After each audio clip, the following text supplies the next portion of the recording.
Assalamualaikum warahmatullahi wabarakatuh. Di sini saya akan menjelaskan beberapa materi dari user centric design thinking.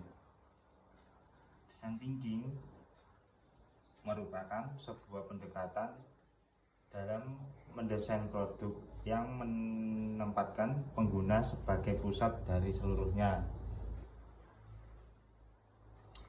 Prosesnya pendekatan ini bertujuan untuk memahami kebutuhan, keinginan, dan perilaku pengguna agar produk yang dihasilkan mudah digunakan, relevan, serta memuaskan. Tiga fokus utamanya meliputi proses berulang tim desain, mengumpulkan umpan balik dari pengguna pada setiap tahap. Fokus kedua pada pengguna melakukan penelitian mengenai siapa penggunanya, cara mereka menggunakan produk, dan konteks penggunanya. Proses iteratif. Proses desain dilakukan secara berulang dengan terus mengumpulkan umpan balik pengguna di setiap tahapan dari konsep hingga pengujian. Desain yang responsif selalu harus fleksibel dan dapat beradaptasi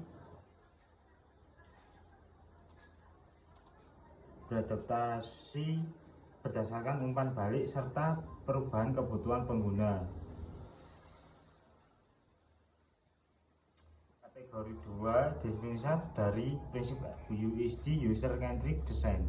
Penjelasannya, kategori ini menekankan pada dua prinsip utama, yaitu inklus beragam pengguna. Desain harus mempertimbangkan sebagai kelompok pengguna, termasuk mereka yang memiliki kebutuhan khusus atau berbeda. Menguji dan validasi. Pengujian langsung bersama pengguna merupakan kunci utama untuk memastikan efektivitas desain dan kesesuaian dengan harapan mereka. Yang ketiga, langkah-langkah dalam USD. Penjelasannya, proses penerapan USD dilakukan melalui tahapan berikut sebagai berikut.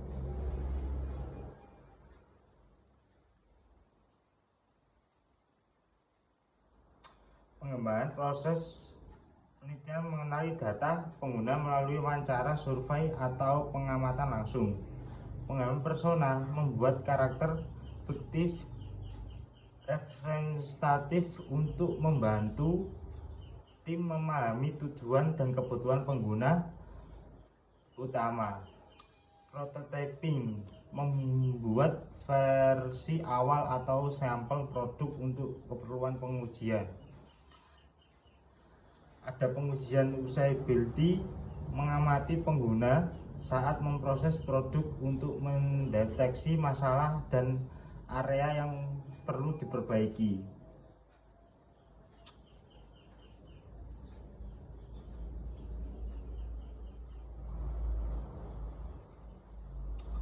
Iterasi, menggunakan hasil umpan balik pengujian untuk melakukan perbaikan produk secara berkelanjutan. Kategori 4, sejarah dan evolusi desain, berfokus pada penggunaan penjelasan USD berkembang secara dinamis. Sering kemajuan teknologi, psikologi, dan perlakuan manusia melalui beberapa era. Beberapa era meliputi awal mula tahun 1940-an sampai dengan 1960-an. Berakar dari ilmu ergonomi dan psikologi. Munculnya desain berbasis pengguna ditandai dengan perkembangan interaksi manusia dan komputer atau human computer interaction. Formalitas dan standar mulai dilakukan pengembangan metodologi yang struktur, era digital, dan pengembangan pengguna. Fokus pada user experiences, desain yang responsif, serta aksesibilitas bagi semua orang.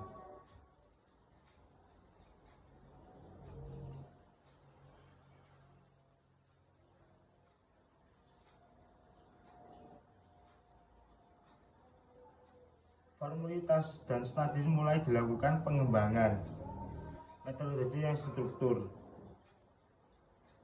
Pentingnya memahami kebutuhan pengguna, penjelasan alasan mengapa memahami kebutuhan pengguna sangat krusial dalam USD.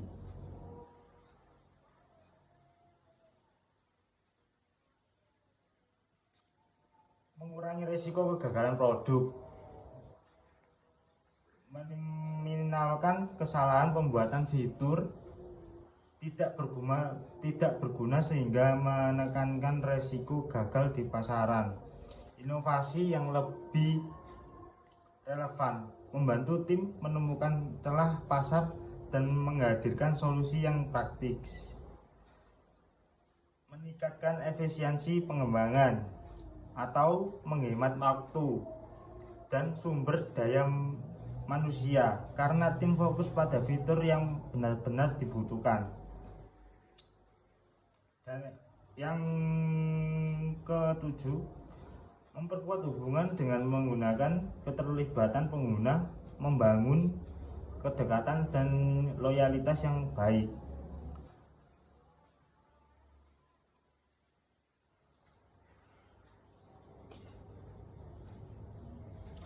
Aksesibilitas, menjamin produk dapat diakses oleh semua kelompok termasuk penyandang kebutuhan khusus, dan tantangan dalam user-centric design. Penjelasannya, dalam praktik desainer kerap menghadapi tantangan berupa mengidentifikasi pengguna yang tepat. Kesulitannya menentukan target utama karena audiens yang terlalu luas atau beragam. Keterbatasan anggaran dan waktu. Riset dalam seringkali diabaikan akibat pengerjaan proyek yang dikejar tenggat waktu dan biaya ketat. Sikap dan persepsinya tim desain, adanya bias atau asumsi pribadi dari tim desainer yang membuat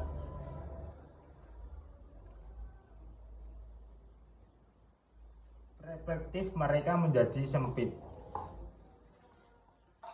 Keterbatasan dalam pengujian aksesibilitas, hasil uji coba yang akurat karena kondisi pengujian tidak terkontrol atau tidak mencerminkan situasi. Perubahan kebutuhan pengguna, selera dan harapan pengguna yang dinamis.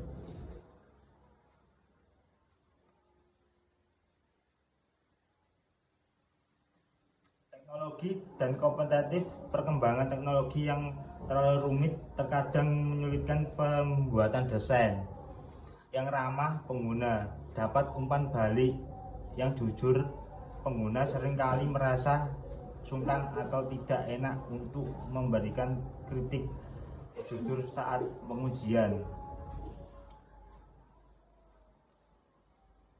Contoh, perusahaan yang sukses menerapkan user-centric design. Contohnya dari perusahaan besar global yang berhasil menerapkan pendekatan ini dalam produk mereka adalah Apple dan Airbus.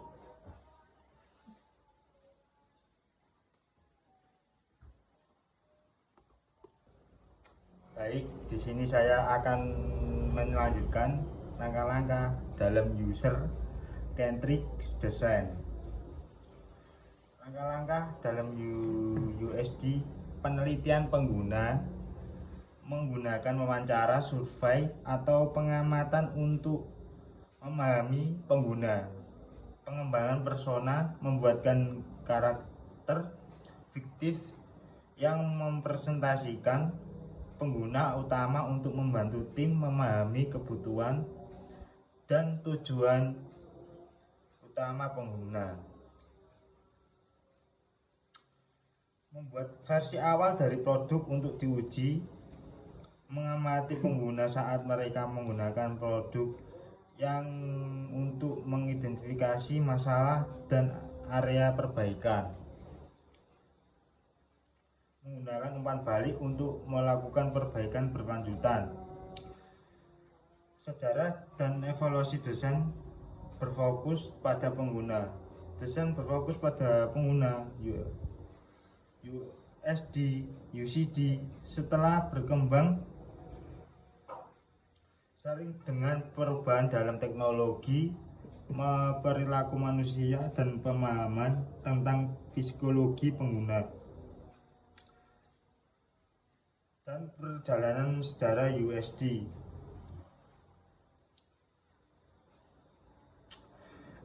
Awal mula ergonomi dan psikologi. Munculnya desain berbasis pengguna, human computer interaction, formalitas dan standarisasi, pengembangan metodologi, era digital dan pengembangan pengguna, pengalaman pengguna, desain responsif dan accessibility. Pentingnya memahami kebutuhan pengguna, meningkatkan pengalaman pengguna. Meningkatkan pengalaman pengguna UX. Produk yang dirancang dengan memahami kebutuhan pengguna cenderung memberikan pengalaman yang lebih baik. Pengguna merasa lebih puas ketika produk memenuhi ekspektasi dan kebutuhan mereka. Mengurangi resiko kegagalan produk desain, memahami apa yang dibutuhkan pengguna. Tim desain dapat menghindari kesalahan dalam fitur atau fungsi yang tidak diinginkan. Ini mengurangi risiko kegagalan produk di pasar. Inovasi yang lebih relevan, memahami kebutuhan pengguna, membantu dan menciptakan inovasi yang relevan dan praktis. Tim dapat mengidentifikasi celah di pasar yang dapat diisi dengan solusi yang tepat.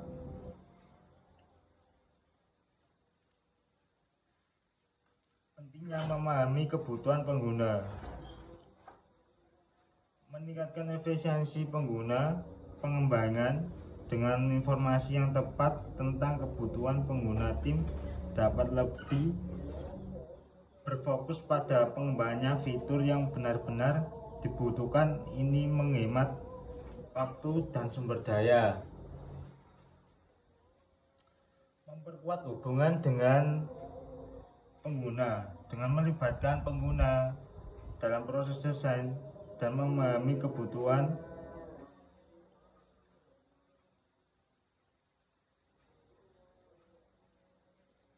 Menghindari kesalahan dalam fitur atau fungsi yang tidak diinginkan, mengurangi resiko dan kegagalan produk pasar.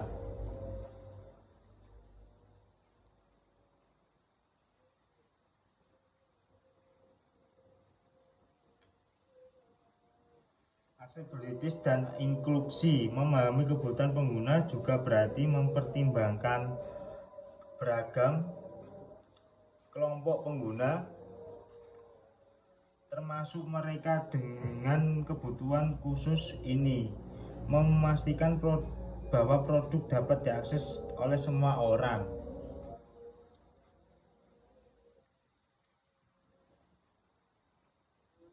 Dan selanjutnya ada tantangan dalam user-centric design. Mengidentifikasi pengguna yang tepat. Masalah menentukan siapa pengguna utama dapat menjadi sulit, terutama jika audiensnya luas atau beragam. Kesalahan dalam mengidentifikasi dapat menghindari desain yang tidak relevan.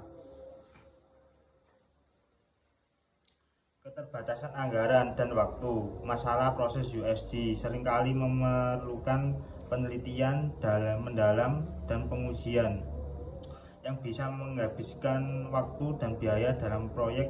Dengan batasan anggaran yang ketat, penelitian mendalam kemungkinan diabaikan. Sikap dan persepsi tim desain. Masalah tim desain mungkin memiliki bias atau asumsi yang mempengaruhi bagaimana mereka memahami pengguna. Jika mereka tidak terbuka terhadap umpan balik, desain bisa terjebak dalam perspektif yang sempit. Yang selanjutnya ada tantangan dalam user centric design. Keterbatasan dalam pengujian usability. Masalah uji coba yang dilakukan tidak terlalu mencerminkan kondisi nyata. Pengguna dapat berperilaku berbeda dalam situasi yang tidak terkontrol, yang mengakibatkan hasil yang tidak akurat. Perubahannya kebutuhan pengguna, masalah kebutuhan dan harapan pengguna dapat berubah sering waktu, sehingga desain yang sebelumnya efektif mungkin menjadi usang.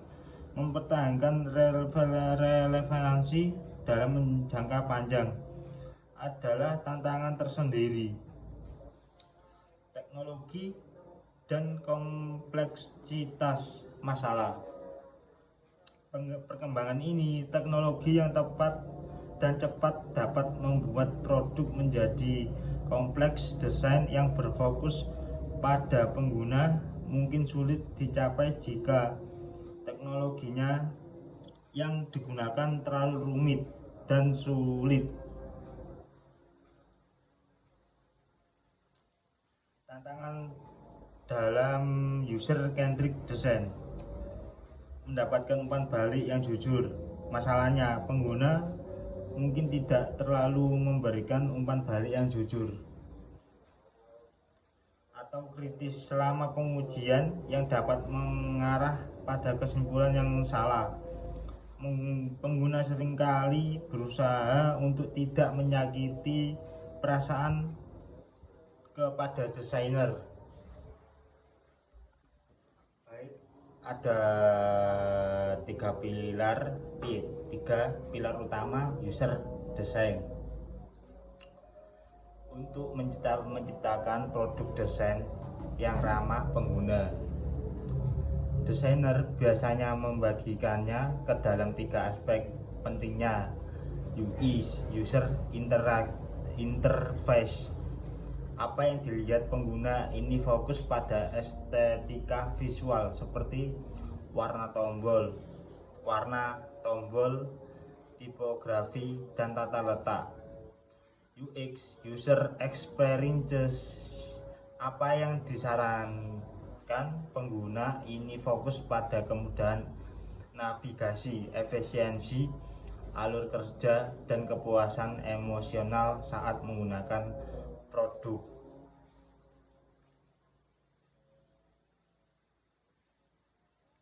Ada juga usability, seberapa mudah produk tersebut digunakan oleh orang tanpa perlu membaca buku petunjuk yang tebal. Yang ada selanjutnya, tahapan proses desain UX proses. Pengerjaan user design bersifat iteratif, berulang untuk terus menyempurnakan produk berdasarkan masukan nyata. Riset pengguna, empatis dan ristis. Tahap mendengar, melakukan wawancara, survei, atau observasi untuk memahami siapa pengguna kita, apa masalah utama mereka, points, dan apa yang mereka butuhkan. Ada definisi masalah. Tahap analitis menyaring hasil riset.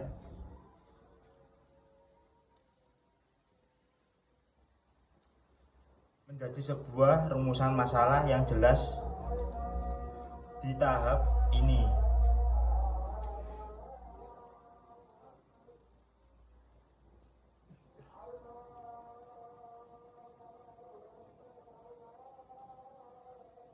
Dan ketiga, perencanaan solusi, desain, dan ide.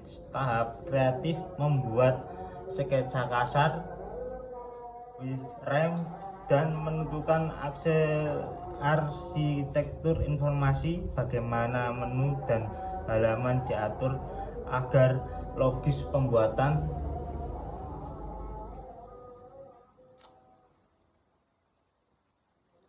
Ada yang keempat, prototipe.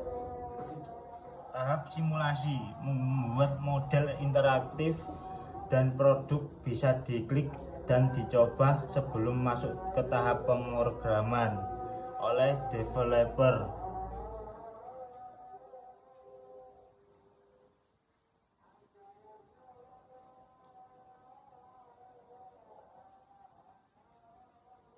Pengujian, testing, dan validation.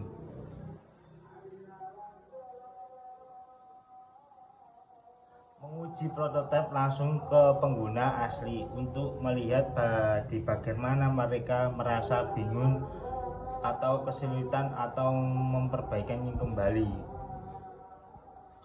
Mengapa user design sangat penting digunakan? Menurut studi dari Forrester Research, setiap yang diinvestasikan dalam UX user experience dapat menghasilkan pengembalian return on investment, manfaat bagi bisnis, manfaat dan bagi pengguna. Ada meningkatkan konferensi pengguna, lebih mudah melakukan pengembalian atau pendaftaran karena alurnya yang sangat jelas.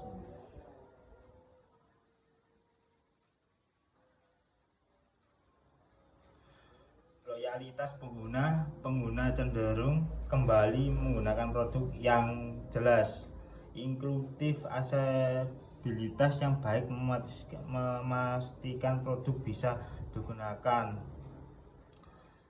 Mengurangi biaya support, lebih sedikit komplain atau tiket bantuan yang masuk karena produk mudah dipahami.